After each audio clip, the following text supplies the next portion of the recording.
welcome everyone. I have with me today Christian Wattig. He is a financial planning and analysis expert. And I've been in FP&A for 20 plus years. So when I say he is an expert, I say that with a little bit of authority. We'll talk about his background so you'll get a better understanding of how expert he is. He is also an entrepreneur and an educator. He teaches FP&A skills to finance teams and business leaders with his live online course, which is called FP&A Bootcamp. And he's also head of training at DataRail. So with that, I know you have a pretty broad and deep background. So tell us a little bit more in your own words about your background and kind of how you got to where you are today. Sure. Thanks so much for having me, John. My pleasure. Yeah, so I'm originally from Germany. That's where I grew up. You may hear that in my accent. But I've been living in New York City for the last 10 years. That's where I'm based now. Came here for love. You know, my wife is American. We met when we studied abroad in England. And from a professional career point of view, I spent the first years in consumer goods. So first at Procter & Gamble, it's a large consumer goods company, and then at Unilever, also a producer of, ice cream and shampoo, detergent, tea even. And there I did a series of FP&A roles. So that's financial planning and analysis. It's a team inside of the company that handles forecasting, budgeting, getting insights from raw data and presenting them to senior leadership. And I was fortunate to have been able to do a new role every 2 or 3 years because there was a rotational program. And so I partnered with the marketing team, with factories, with the HR team, with the innovation team. And I was very fortunate that every role I've done was closely working with other functions. So that's something I enjoy about FP&A because it's you get a bit of both. You get the puzzle solving aspect of working in spreadsheets and getting into the details, but then you also have the psychology aspect, if you will, of taking those insights that you uncovered and hopefully convincing others to put them into action and to actually taking them with them.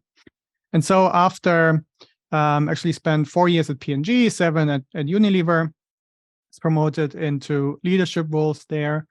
And after doing my MBA, I transitioned into tech because I also wanted to get some experience at smaller companies that are growing and where you can, have an impact more quickly.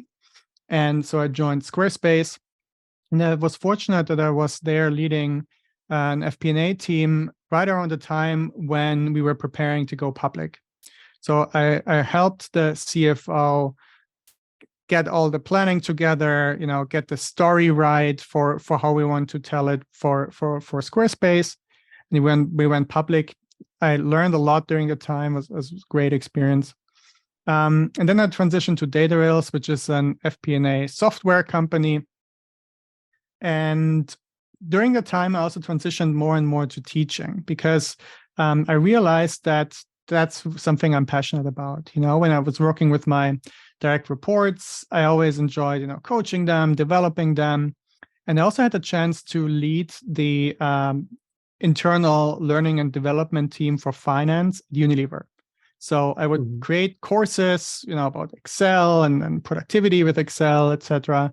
And yeah, that was just great to see how people's eyes light up when they get something, And so I then, because I realized that there is a need for FP&A training because there's a lot that universities don't teach, I created a course on the side, my own passion project, if you will. And it grew into an education company where I'm teaching financial planning and analysis skills to finance teams and business leaders. It's called FP&A Bootcamp. And I also had the opportunity to, in my job at DataRail, move into training. So now I'm internally, I'm teaching my colleagues about FP&A because, it's an FP&A software company. So that knowledge is really important to have. And I also teach customers externally. So it's a really nice synergy there between the work that I do at DataRail and the work that I do at my company at FP&A Prep. So some of the things about your background that I'm as you were talking, I heard and I kind of sensed some similarities that we have. The first of which is you talked about your passion for teaching and like seeing people.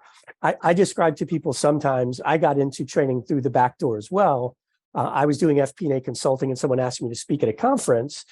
And that I just realized when I was in front of a group of people, it reminded me when I was a financial advisor of taking someone from arms crossed and sort of looking at you quizzically like, what, I'm not so sure about what you're talking about here, to sort of leaning forward and their eyes open, like, oh, I think I'm starting to get this and starting to understand and see the value in this. And I never thought until I was in front of people with that happening, I never thought about that part of business at all, because I was more the technical guy in Excel. So I'm curious so the two companies that you mentioned, it sounds like at P&G and at Unilever. I'm not as familiar with Unilever, but I worked with a guy when I was a financial advisor who spent, I want to say about 15 years at P&G. And he was constantly talking about how big they were as a company on people development and leadership. And you touched on something. My last guest actually talked about this as well. He worked at the Hartford, and he talked about how they had a leadership development program. And it sounds similar to what you described in that there were rotations, right? And as he was describing that, I thought, God, if I could have started my career over and started at a company like that, the way he described it and what you just described sound like so much broader of an experience. And so many people don't get the opportunity to get that exposure to operations. So I'm kind of curious, was there any part of all of those different rotations that you think maybe sort of led into the training part of it you fell in love with? Yeah, because what I really liked about the rotational program was that it kept my learning curve steep. So after, being 2 years in the role, you kind of get familiar with the numbers, with the processes, and you're not learning as much anymore. But then when you get thrown into a new team, yes, there's some things you can take with you, like how to create an Excel spreadsheet, how does the P&L work, how does the balance sheet work? But the business aspect is completely different because you're focusing on a different part of the business. Mm-hmm. And after doing this a few times, I realized that there's more similarities than I thought around communication, business partnering, because even though the processes and numbers are completely different, you're still running into the same challenges of, okay, how do you get more collaboration? How do you make that more efficient? How do you go about taking data and figuring out what's the insight behind it, for example? And that also, and that really gave me an idea to say, okay, maybe there is something there that I can put together as a program to teach, because it seems to be broadly applicable. So two words that you just use are words that I talk about quite a bit in my work, and those are insight and collaboration. And I kind of look at it through the lens that when I worked in FP&A, it was not like working in financial reporting where your job was simply to create reports and sort of pass along reports that talk about historical data. My job, as I saw it when I was in FP&A, was more so to spend the time looking through the data and develop some insights, is how, especially in FP&A, but I think even more so in all areas of finance and accounting, things are starting to lean more towards automation, with a lot of the things that used to be things that FP&A people did as a part of their job.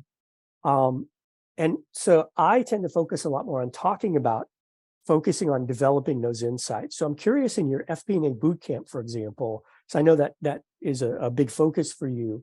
What are some of the things that you talk about in either that role or your training role at Data Rails as it relates to helping people improve their ability to develop those insights to then communicate? Yeah, no, you raised some really good points. And I agree that especially now when automation is growing, and also artificial intelligence, right? Tools like ChatGPT can really make a big difference in terms of the kind of work that people are doing. Building those skills like communication and discovering insights is critical, because I at least believe that this is where people will still be able to differentiate themselves in accounting and corporate finance, even though we're getting more and more automation. I think this is really where the impact, the areas that will be automated last, because it's a human interaction, right? That human element of having to convince someone that, okay, these are the metrics to look at. And so that's a big focus of my course as well. And the way I'm teaching it is I take reports, similar to ones that I've seen that aren't great, where you have a difference between 1 month to the other in terms of sales, and they're trying to tell a story, but they're not doing it effectively, where they're sharing the data points and then basically telling the person who sees it to say, okay, now you figure out what the insight is here. But where it really comes down to is figuring out what that root cause is, right? So finance shouldn't just say, here are the numbers. We missed our revenue target because of lower promotion volume, for example. That's not a real root cause. It could be a lot of reasons. And what I teach specifically is you need to ask follow-up questions. You need to dig into the numbers, and basically don't stop until you reach a certain point. And people keep asking me, okay, when is it enough? When can I stop asking questions and digging into this? And what I found is you can stop when you're at a point where there's a clear action that follows from whatever you discovered. Because, for example, in the case of, we missed our forecast because of a lower promotional volume, could be a lot of things that's driving it. But if you ask follow-up questions and you discover, for example, that the promo team ran an experiment where they have shorter expiration periods on the coupons, and that resulted in lower volume, then there's a story there, and the clear action is, okay, maybe we should revert back to the original expiration period if it had a negative impact on revenue. And that's something that I think is valuable for FP&A teams, because if we can go to business leaders and say, okay, I looked at the numbers, here's something I would recommend you to do, that's much more impactful than if you just say, okay, here are the numbers, and this is the story of how business changed from one period to another one. Yeah, that's a great point. The clear action identified. I wish this is one of the mistakes that I used to make early in my career when I was a financial analyst, is my variance analysis explanations didn't tell any story that was any further than one layer deep. So it might be something like revenue was down because average ticket price was down. Okay, you just told me mathematically, you've explained it, but that doesn't really help me answer anything that I can do anything about. So I like the way you make it really clear that that's when you know you've got to an insight, when you can clearly identify some type of action that can be taken. Right. It also reminds me of, you mentioned Chat GPT, and I've played around with Chat GPT for helping me do research on different things, like when I'm developing a new course. And one of the things I keep hearing people talk about, especially even the AI experts, is that one of the, at least in the current version of Chat GPT, one of the areas where it tends to not be so great is that the quality of the questions and sort of how you're directing the questions and the follow-up questions that you're using determine the quality of the output that it gives you. And so that I've heard people use different examples where they give kind of a vague question, and then they get a very vague feedback back from it. And one of the things that I used to talk about a lot is the experience that you have that has nothing to do with the numbers in the general ledger or in any of the reports. That's the context that can help you be much more valuable, because that context from, let's say, for example, just getting out of your department and walking around and seeing the operations of the business, that's what helps you understand and connect the dots. When you see the numbers and you understand the operations, that's what helps you bridge the gap where even ChatGPT and AI, they may not have that data because it's not in a database anywhere, right? Right. So you used another term, business partnering, that is, it's kind of been a buzzword for for quite a while now, but help me understand in your terminology how you describe business partnering and why that is such a big area of focus for a lot of organizations. Sure. So if you look at any organizations, there are silos, right? There's the marketing team and the sales team. Their goal is to get more prospects. There's the sales team who takes those prospects, turns them into maybe hopefully paying customers. There's the R&D team that develops the product, and so on. And they all have different goals. They all have different incentives, and that's fine. That's how companies work. But and then, of course, you have the executive team who sits on top of that. But FP&A and finance, when they're real business partners, they can be a connector. And I think that's very important, because if you keep the information in silos, then there's a risk that people overemphasize certain goals because they're on their scorecard but not on others, which can harm the company overall, because then it gets out of balance. Or people don't see solutions to a problem because they just look at it from their lens. They just look at it from their perspective. And if you have effective FP&A team, they have the bird's eye view, because they can see how everything comes together in the profit and loss statement, and they dig into the numbers, they explain them, they understand the strategy, and so they can connect the dots and understand, okay, where can we help each other? How can we put all this together and tell a bigger story? Or to give another very specific example, once you have the revenue, it's already kind of too late, right? It's a lagging indicator. If you want to figure out how to be more proactive about your business, how to be more forward-looking, you also need to look at operational KPIs that don't have a dollar value attached, right? And you don't get them from your financial systems. You have to talk to your business partners. You have to understand, okay, how do they look at the business? For example, you could look at things like traffic to your website, right, as an early indicator of how could my revenue, if you have an online business, change later on. And that's where business partnering comes in. Yeah, and so you actually mentioned something there that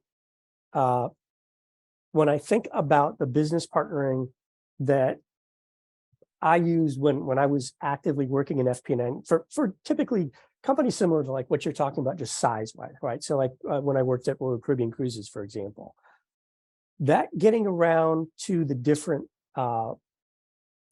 operational areas of the company gave you some of that background that you needed. But what you were talking about reminds me as well of when I talk about presenting numeric information in one of the courses that I talk about, everyone always seems to think immediately numeric financial, right? Where in reality, a lot of those numbers on dashboards are either a combination of financial metrics and non-financial metrics. They're still numbers, right? But they're not necessarily financial numbers. But one of the examples that I thought of when you were talking was in the reservations department in Royal Caribbean Cruises. One of the metrics they used to look at for reservations agents was what they called talk time, right? So they used to get reports that would actually show the amount of time that they were on each call. And when reservations was one of the departments that I supported, so I did their budgets for them and their monthly financial analysis. And it kind of was a light bulb that went off when I spent some time in that department. And I actually watched some of the reservation agents taking calls. And then I would look at some of the metrics and realize why sometimes they went outside of the sweet spot of what was supposedly the ideal talk time. And sometimes it could be something as simple as the person that they were talking to was older. So they literally needed to slow down. They needed to talk more slowly. The person they were talking to was not very tech savvy. So sometimes they would have to back up a little bit and explain things in a little bit more detail. And at the end, you would look at a different metric from talk time, and maybe they actually upsold them on something because they were educating them. But if you only looked at that one metric, like talk time, for example, it looked negative, but by understanding the operations, it led you to go, okay, I know that one metric might look negative, but let's look at these 2 or 3 other metrics to get a bigger picture for things. Right. And so that's one of the things that I wonder in some companies that don't proactively have programs like the one you talked about where you have different rotations.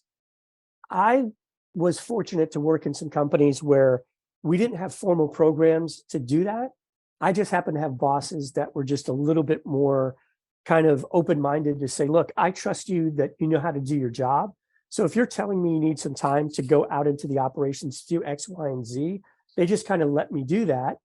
And obviously, if I came back and it was clear that I was wasting time, that they would have reeled that in, but they could quickly see where the benefit was coming from spending that time. So Yeah. one, go And ahead. if you don't have, to your point, if you don't have a rotational program, what you can do and what I would recommend people do if they want to do more business partnering, development, business understanding, going out there and asking questions, right? I think that's really the big differentiator. And but when I give people this advice, they sometimes come to me and say, but if I go there and ask them questions, am I not bothering them? They're busy. I'm not taking time away from their work. And that's the wrong way to look at it, because if you ask the right questions, you're actually helping people by helping them think outside the box and looking Yeah. at the issue from different angles. So it's actually you're doing people a favor if you ask the right questions. It's not something that bothers them, and that can really make a big difference. And people are curious what I would recommend in terms of what should I ask people. Just go to someone you're working with in another department and say, hey, what would you like to know to make better decisions? And when would you want to know that? And then, they may mention something, and then that could be something that you can give them potentially, that you can go out, look at the systems, look at how can you get that number, that metric that they want. And that then shows them that you want to do more than just crunch the numbers. And it can be a great beginning for a professional relationship. Yeah, that's a great tip. You reminded me of another thing that I often tell people, especially in FP&A, which is you oftentimes have access to data that could be very helpful to people that you support, but they aren't even aware that you have that data. So only Right. by having those relationships and asking questions like you just articulated, can you actually help them even more. And the better the relationship, the more conversations you have, the more questions you ask, the better you have the ability to help and support those folks. You mentioned asking questions, which sort of begs a question on my end, which when I talk about communication, I think one of the core key skills is listening, which is much harder to do well than most people realize if they haven't really worked on it. So I'm curious, do you have any tips for people, especially FP&A folks, for being good listeners in that capacity and supporting others in the analysis that they do? Yeah. I had a fantastic mentor at Unilever, and he is really one of the best listeners I ever worked with. So what he would do is, he asked me a question. I answer it as best I could, and then he would paraphrase it. So he would basically repeat back to me what I said in his own words. And that I felt is something that more people should do, because I feel like it does a few things, right? It makes sure that you understand each other, because sometimes there's this sender receiver problem where you think, oh, it's clear in my head, so it must be clear in the other person's head too, when sometimes it isn't. And it shows that the other person really listened, of course, if you paraphrase it correctly, and it gives you time to think your own answer through again. And maybe that's the biggest unlock there, because sometimes when you hear what you just said repeated back to you, you realize, oh, actually, no, I missed something. I should add something here to improve the decision. And then the other thing that he would do that I found really helpful was, let's say he disagreed with something that I said. He wouldn't say, I disagree with you, you should do it differently. He would ask me a follow-up question that kind of helped me then, with more and more questions, helped me figure out myself that I'm on the wrong path. And I think that that's really powerful, because it empowers the other person to come up with the right answer themselves, rather than telling them, no, I know this better than you, you're wrong, you should do it this way. And to me, that's part of good listening. Yeah, that also to me speaks a lot to leadership, right? As opposed to just telling someone what to do, leading them to come to their own conclusion that thing that maybe you might want them to do, that you might want to lead them to do, in fact, is the right thing in their mind because they've thought through it thanks to your questions and your conversation with them. And it builds a lot more buy-in, right? So to your point, like if he asked you questions and you said something along the lines of, how do you think we should do this? And now you develop the plan and you're literally selling them back on your plan. And then they say, you know what, that sounds like a great plan. Let's do that. Now you kind of almost by default, you've taken ownership of that because you're the one that came up with the plan. So there's some brilliant leadership kind of baked into that, those Right. listening skills that you were talking about. It also reminds me a little bit of, I talked when we talk about communication about empathy. And I think sometimes people confuse different types of empathy. So I talk more about what a psychologist refer to as cognitive empathy more than emotional empathy. And so for clarity, in a business setting, when I'm talking about empathy, it's much more about making the person you're speaking with feel understood. It's not so much about like maybe in a personal relationship where you want to feel what that person's feeling, right? Or you want to figure out if that's something you agree with and you want to get on board with. Because in business settings, there are times that we may not agree with the other person. We may not want to go down the same road that they're going down, but we always want to make them feel heard and understood. And so sometimes just feeding that back to them is, as you phrased it, in a way that makes them say, that's right, this guy gets me, he understands. That in a business setting oftentimes is as much empathy as we need to have to keep that business relationship working so that we can collaborate effectively. Yeah, I 100% agree with that. In fact, when I teach business partnering and the basics of that, I teach it this way. Business partnering is essentially the cross-section of empathy and business acumen, business understanding. And not, like you said, empathy in the sense of we need to empathize with someone's feelings, but being able to put ourselves in the shoes of the other person and look at the business the way that they're looking at it, and really understanding what are their goals, what do they care about, what drives them, how do they influence the business. And yeah, so 100% agree. So another thing that I'm curious about, a lot of what you have talked about in not just in specific examples, but even just that overall sort of rotational program that you were a part of, it sounds to me like you got a lot of awareness about different areas of the business that a lot of people won't get if they're just sitting in their cubicle or in their office and they're just crunching numbers. So I'm curious, have you in your career, have you had specific questions that you have asked yourself that have triggered awareness of something that you found really helpful? Are there any that seem to be like they're things that you see as questions that seem to pop up from time to time that are sort of repeating throughout your career? It's a good question.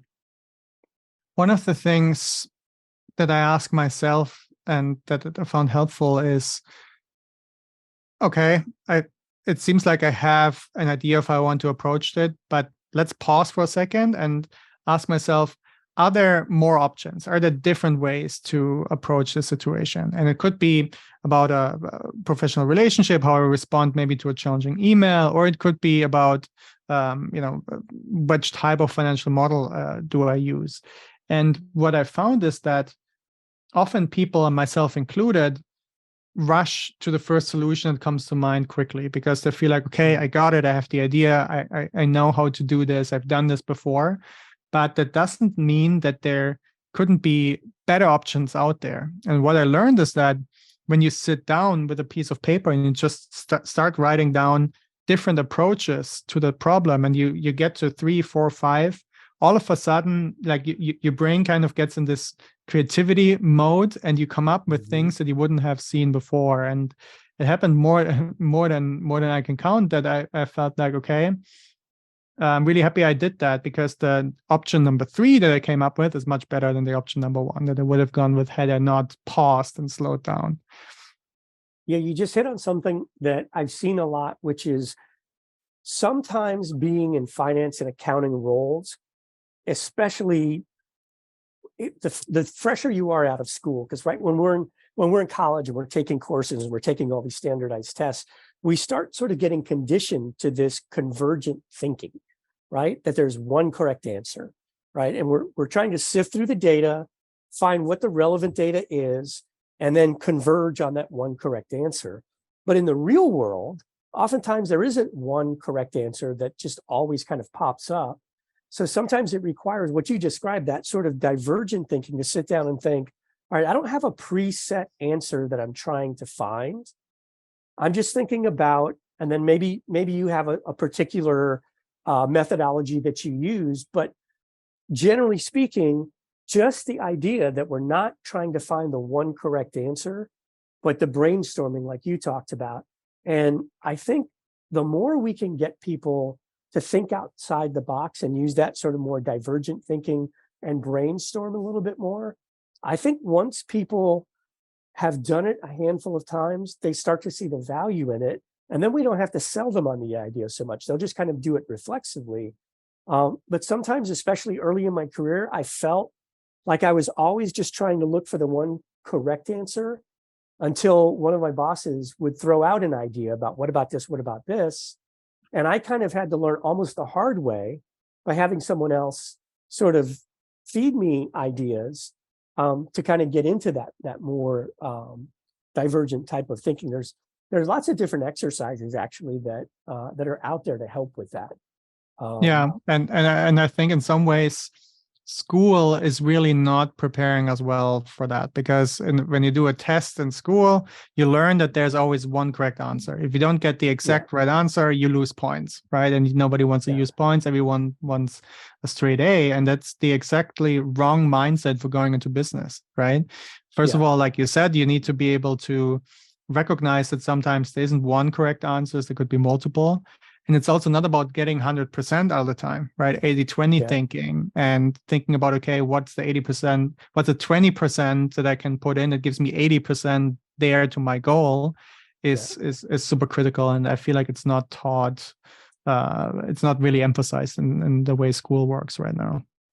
Yeah, I'm curious too. So what you just said makes me think about culture, right? And that culture that you never want to be wrong. And I, unfortunately, have worked in some of those environments where if you said something that was not perceived as the right answer, you felt very on the spot. And sometimes it almost felt like it was met with sort of a dismissive sort of a response. And I think some of that is cultural, right? And there are lots of cultures where they emphasize that it's okay to be wrong, right? Sometimes we have to be wrong 2 or 3 times before we find a good answer. Might not be the only right answer, but I think sometimes, especially if you come, like I came from public accounting first before I got into FP&A, and that was much more a world of right and wrong, right? Especially if you're doing audits or you're talking about taxes, things are much more rigid. And so I think sometimes, I forget who it was that said it, but probably Peter Drucker, one of these management gurus, that said culture eats business planning for lunch every day of the week, right? And the whole idea was, if you have the right culture and you're teaching people not what to think, but more a little bit how to think, and sometimes outside of the box, that can be more useful. And so I'm curious, when it comes to FP&A, I know when I was sitting in that seat in FP&A, there were a lot of misconceptions that people in other departments had about those of us that worked in FP&A. Are there any misconceptions about what you do or what FP&A generally does that you think are big misconceptions that you might be able to help people kind of dispel and get straight? Yeah, so one misconception is that FP&A is a back office function, right? And there are some aspects of, okay, we need to get the numbers from the system, we need to clean it up, we need to put it into our models, and maybe it takes some time to, get that right and crunch the numbers.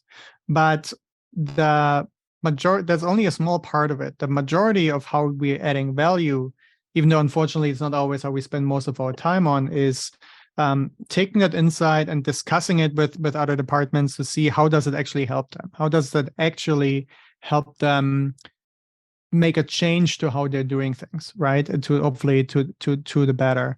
And that requires, what we discussed, understanding where they're coming from. But it also requires buy-in from the leadership team. And that's, to your earlier point about culture and how that impacts the process.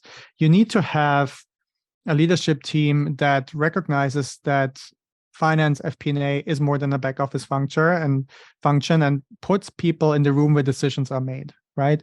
If you're never able to join those meetings where it's being discussed what we're doing with the numbers, it's very difficult to learn how to make those recommendations and how to get there.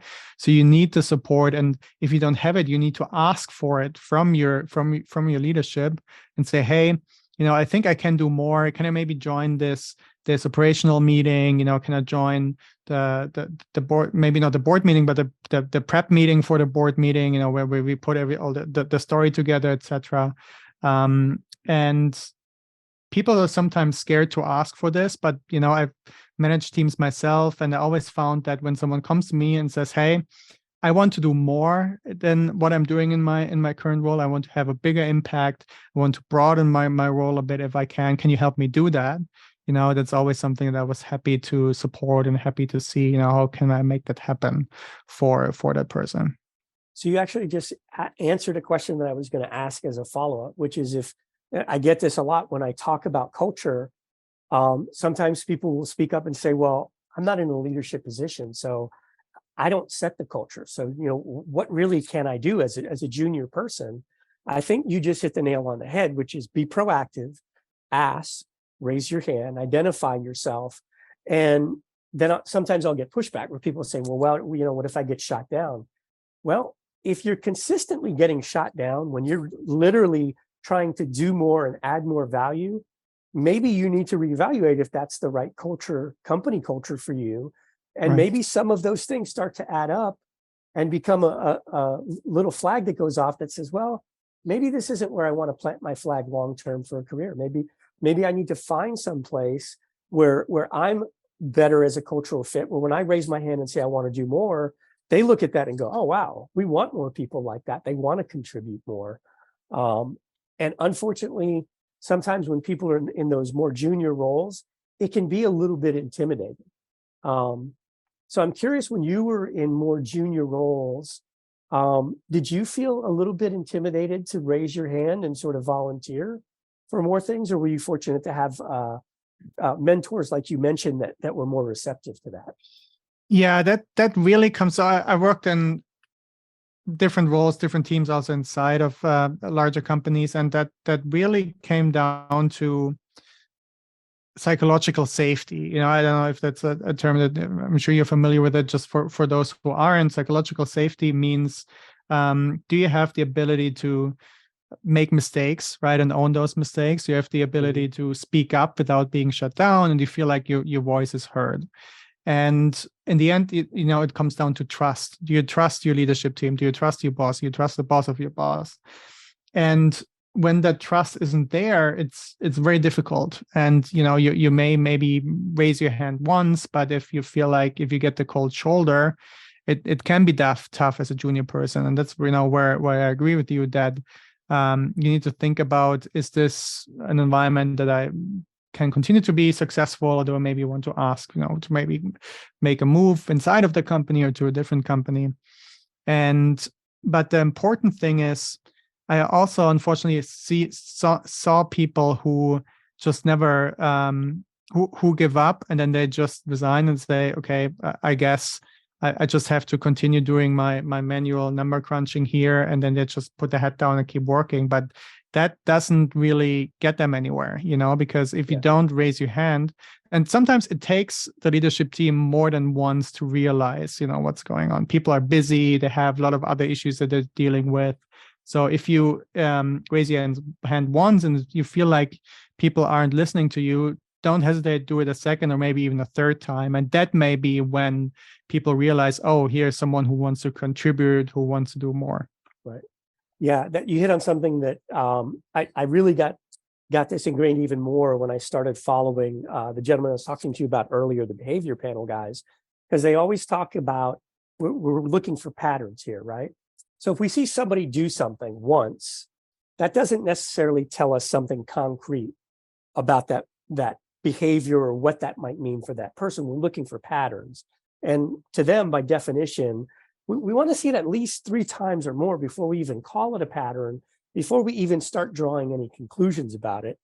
You mentioned psychological safety, and it reminds me of, so I always thought about whenever I felt like I needed to have conversations with someone where it was really important that we had good rapport for that conversation. Maybe it was a review, or maybe it was just some kind of a conversation that I thought might be a little bit of a tough conversation. There's a few things that I always did that I felt like maybe helped with that rapport to make the conversation flow a little better. One of them, for example, might be to literally have that conversation while we're walking. There's a lot of psychology behind this. You've probably seen political leaders do this, where they're literally just walking and they're having these conversations, or have the conversation where you're sitting at a table where it's not putting you where you're diametrically opposed to them, right? Like a physical barrier in between, like a round table or something like that. Something where you're sharing a cup of coffee or a meal, where it sort of builds in these additional aspects of a little bit of it being culture that already start to make things feel a little more comfortable before you're even getting into the conversation. And I'm wondering, do you have any tactics or tips that you've used to help build in some of that psychological safety in those conversations?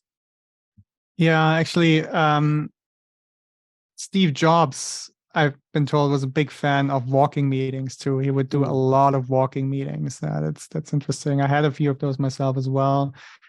I'm in New York City now. It's not always that nice to walk through, Midtown. It's very busy, very loud.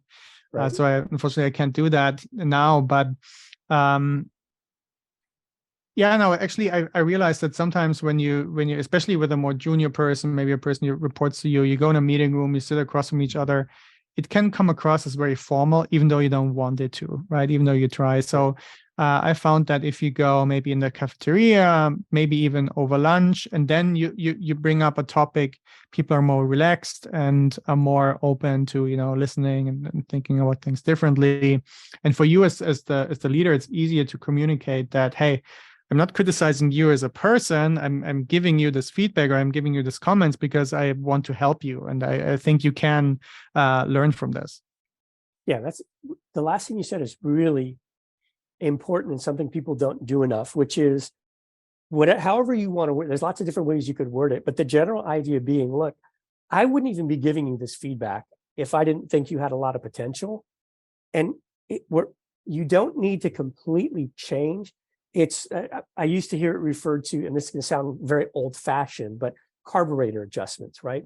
Cars don't have carburetors anymore, but back in the day, when what people would call a shade tree mechanic would work on a car, sometimes they would make the tiniest little adjustment to the carburetor, which would make a big difference in the performance of the vehicle. And many times, if you just kind of preface the feedback in that way, that, look, I see this potential with a little bit of a tweak, I could see where you could really kind of take off and get to that next level. Just Right. the way you frame it makes a big difference. Huge difference. Yeah. I want to shift gears and talk a little bit about your FP&A Bootcamp. But before we do that, I want to kind of backtrack to something, which is when I look at my own career and my path to getting into FP&A and then getting into training, it was very circuitous. So I'm always curious. I'm just naturally a curious person. I'm curious, when was the first time that you identified in your mind that you wanted to do something in finance? What was that path like, and sort of leading you to finance in general before we get to the boot camp aspect of it? Yeah. So before I decided to study business, I actually for a long time, I wanted to study psychology. But then I thought, okay, I don't want to every day deal, with people's problems. I thought that it could, impact me over time. And so I looked into organizational psychology. But then I thought, oh, then I have a really narrow career path in human resources. Ended up studying business. But then when I studied business, for those of you who don't have a degree in business, it's very broad. You learn a lot of different things about how companies are run, about leadership, about financial management. And when I first took my finance classes, I realized I really enjoy building something in Excel, going into the software, creating a model, and then it combines all these inputs. And in the end, there's one output, be it a return on investment or maybe net present value that tells you something about, is this a good idea or a bad idea? I found it super interesting. And at the same time, I was looking for something where I could work with people. I can, collaborate with people. And because the psychology aspect always interested me. And so when I realized that, hey, okay, good, there's accounting that could be interesting, but there's this other thing called FP&A where you're actually where I can do both, doing the work in the spreadsheet and the analysis and the analytics there and working with people, I found, wow, that's a really cool cross-section of a lot of things that I'm interested in. That is such a better way of arriving at what you wanted to do than my path. My path actually was almost backwards. I wasn't sure what I wanted to do, but I thought someday I wanted to have my own business. So I thought, okay, something in business. And then it just seemed to me like the hardest major within business was accounting. So I thought, well, if I can master that, then I should be okay with the rest of the stuff. And so that's kind of what led me to accounting. And then eventually I kind of branched off into finance in some other areas. But I want to talk a little bit about your FP&A Bootcamp, because one of the things that I'm curious about is, what was it that led you to the idea of creating that in the first place? And then I want to talk about some of the nuts and bolts of what's in the FP&A Bootcamp. But what was the genesis of creating the course in the first place? Yeah, so I had a chance to lead the learning and development team at Unilever, where I created, some programs, mostly Excel focused, for my finance team. And then afterwards, I went back to doing FP&A, and for a long time, I didn't really think about it as much. But then I saw randomly, this company, they're called Maven. It's a startup, Silicon Valley startup, and they're creating a marketplace for cohort-based courses. So those are courses that are taught live over Zoom. And until then, I always thought, when you create an online course, it's pre-recorded, which doesn't have that direct interaction with people. But when I saw that there's a different way to teach online, which is, over Zoom and live, I jumped on the opportunity, and I was really fortunate that I noticed that I saw what they were doing, because they taught me how to, take what I know as a subject matter expert and turn it into something, into a course, into a curriculum that is interactive, that has all these active elements. It has the community element. And yeah, I'm really grateful for that, because they gave me fantastic coaching, fantastic training and support along the way of creating this course. And now, in the last year, over 200 people took FP&A Bootcamp. So I'm over the moon in terms of how it grew and how successful it was. So yeah, I'm really grateful about having had the opportunity to get that training. So speaking of grateful, I am grateful to you that you did that, because I just started digging into creating a course on Maven myself. And it was because I saw your course, and exactly what you described is what made me look deeper at it. I thought, because I've for a long time thought about creating recorded courses, more so because of the business model, because trading time for money, to me, it's one of the worst business models ever, right? Yep. But recording a course and just putting it up there, to me, detached me from the thing about training that was my favorite part, right? Which was actually working directly with people. So when I saw your course on Maven and saw that cohort-based and the way they structure it, I started digging in more. And so now I'm actually going to look at putting a course up there myself, which we could talk about later. I'd love to pick your brain, but that'll be for another conversation. So one of the things I'm really interested in is, within FP&A, I know you spoke at the last AFP National Conference in Philadelphia, right? And next time we'll have to catch up at the conference because we missed each other at that particular conference. But I've been working with AFP for going on 10 years now, and I know they have that FP&A certification course, which has this very specific body of knowledge. So I'm curious, how did you decide on the specific things you were including in your FP&A bootcamp? And does it map at all to the AFP FP&A certification body of knowledge? It's a great question because I recently talked to a student of FP&A Bootcamp of my course who also did the AFP certification. So she did both. So my course, basically what I tried to do is, what would I have wanted to know, 10 years ago when I started out in FP&A that really helped, that would have helped me hit the ground running, really figure out some of the hard lessons that I had to go through trial and error, and basically speed up the process of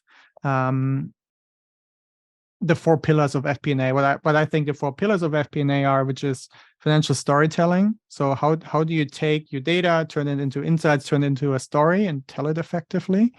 Business partnering, which we touched on today as well. How do you develop professional relationships? How do you build rapport? How do you figure out how to help people get a seat at the table where decisions are made? And at the same time, create accountability and budget discipline, which is also things that we have to do in finance. And the third pillar is forecasting and planning. So I believe that a budget process is more than just having a P&L and a balance sheet on a piece of paper, because it's going to be outdated a few months after you submit it, if not sooner.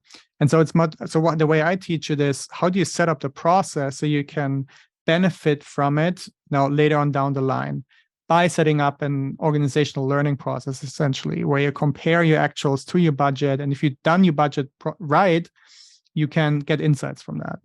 So third workshop is budgeting forecasting. And the final workshop is about financial modeling. So how do you set up a financial model? What are the different financial model types for decision support? And how do you build the model, not just in Excel, but the process starts much earlier. How do you get the right assumptions from people? How do you get the right inputs? How do you sense check those inputs? And then how do you build the model with a focus on fast iteration? Because I think anyone can build a complex model, but if it takes you 2 hours to answer a simple question, then you haven't really mastered it. So we talk about how can you set up the model so that you're in a meeting, your boss asks you something, you can give them the answer right away. So yeah, and the way I'm doing it is I firmly believe that if I were to lecture for 2 hours straight, then people would just forget half of it, 2 weeks later. Yeah. So I have a lot of breakout room discussions during the workshops, and even some role plays that people told me they really enjoy, and some quizzes, case studies, etc. And now comparing it to the AFP program, it's a completely different approach. FP&A Bootcamp is 4 workshops. Each workshop is 2 hours long, 2 Q&A sessions, so it's very condensed. And the AFP certification, I think, is 30 hours or something like that, or 40 hours of video courses. Yeah, it goes much more into the theory, which can also be a good foundation. Whereas my course is more about what are the practical elements that you can go and apply right away. The AFP certification is video-based, so that you can do at your own pace, whereas my course is live and engaging and interactive. And when I talked to my students, she actually said that who took both, AFP and FP&A Bootcamp, she said that they're actually complementary, because the AFP certification gives you a good foundation of the theory, and it's very broad and comprehensive in that regard. Whereas FP&A Bootcamp is more about, okay, what are the practical insights for all these 4 pillars in FP&A that help you solve these problems, and that you can apply right away from an application point of view. Yeah, something you said, and I think we touched on it before we started rolling, but I've heard this elsewhere. There's some famous quote, something along the lines of plans are not always very useful, but planning is critical, right? And it's that idea that I've said this for years and years, especially when I work for big companies and we do an annual plan. Sometimes we do a 5-year strategic plan. And then, 20 years ago, we print everything out, right? And we used to joke that the second that last page rolled off the printer, it was almost useless, right? Because things change so quickly. The plan was not the point. It was the process of planning and what it forced us to ask and answer along the way in crafting the plan is where the real value was.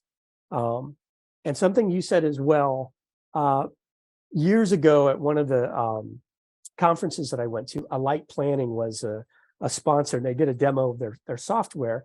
And their big selling point back then was it enables you to do what if analysis on the fly, so that instead of saving 1 or 2 or maybe 3 scenarios, you can build it in such a way that you could be in the middle of a meeting, and when the CFO or whoever it is says, what if, you can write on the fly, change a few variables, and without destroying your model, because of the way it was built, answer a lot of those what ifs in great detail, right? Because the way the model was constructed, all the way down to maybe EPS 5 years from now, right? Which many years ago was very difficult, if not impossible to do. But with the tools that we have now, if you craft it properly, is much easier to do.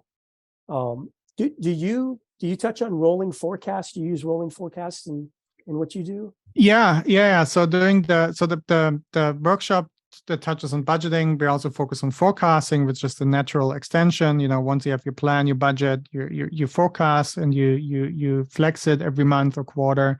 And rolling forecast is something that I think also many companies don't do enough, because traditional forecast, you forecast until the end of the year, and then usually, let's say that's December. In November, you only forecast 2 months. Yeah. And then when you do the plan for the next year, you start from scratch. But it's much easier to do this if you always forecast, say, 12 or 16 months, no matter where you are in the year. And then doing the planning for the next year, you don't have to start from zero. You already have something as a baseline. And, that makes a big difference. We also talk about, driver-based planning, scenario planning, zero-based budgeting, all those different approaches, and not just what they are all about, but also why would you do them, in which context would you do them, what are the pros and cons of those. It's a big focus of that workshop as well. Yeah, I think the first time somebody gave a talk about rolling forecasts, I kind of sat there thinking, why would we do this any other way? It almost seems contrarian to think that the closer we get to the end of the year, the less planning we're doing for the remainder, like the most important part, that where we're going to try to make up for anything we missed in the plan, right? We had a shortfall, and now we only have a few more months to go, and we're doing less planning, less forecasting, less analysis in terms of the time frame that we're looking at. The first exposure I had to it, it almost seemed ludicrous that everybody didn't do rolling forecast always. And then you mentioned driver-based planning. I think because my first exposure to planning was in an M&A context. So we were only doing driver-based planning because we wanted to be able to do what ifs a million different ways. And you couldn't do that if you didn't build your model using the right drivers. And it's just interesting sometimes how context really colors how you look at things, right? I just thought driver-based planning was the only way to do it because that was my first exposure to it. Yep. So we're right up on the hour now, and I want to make sure that I respect your time. But before we go, I want to make sure that we tell everybody, how do they find, number one, your FP&A Bootcamp, and then number two, how did they reach you? What's the best way to get in touch with you? Yeah, so you can Google FP&A Bootcamp. We can probably also put the link in the show notes, right? Yep, you can absolutely. go to fpaprep.com/course. But people, can also follow me on LinkedIn. I'm very active on LinkedIn. I post usually 5 to 7 times a week because, not everyone can afford my course, and I want to be able, and I want to help as many people as possible. So I share a lot of what I learned over the years on LinkedIn as well. So feel free to follow me there, and I'm always happy to connect with people in the finance space and exchange notes. And for those of you who have not followed him before, I can tell you from all the FP&A experience that I have, even just the free stuff that you see that you put out through LinkedIn, there is a lot to learn, even just your posts on LinkedIn, even if they never buy your course. But if you're in FP&A, what you mentioned, I think was brilliant, that this course is complementary to what AFP offers, right? So even if you're pursuing that credential and all that with AFP, I've worked with them for 10 years, great organization, great stuff, but this is complementary, right? Which I think was very smart for the way you put it together, but also makes it that much more useful for everyone that's out there. So with that, I want to go ahead and wrap up. Everybody, if you don't subscribe to the channel, please subscribe, hit your notification bell, find Christian in social media, and tune in to our next episode, and we'll see you there. Thanks, everybody. Thanks for having me.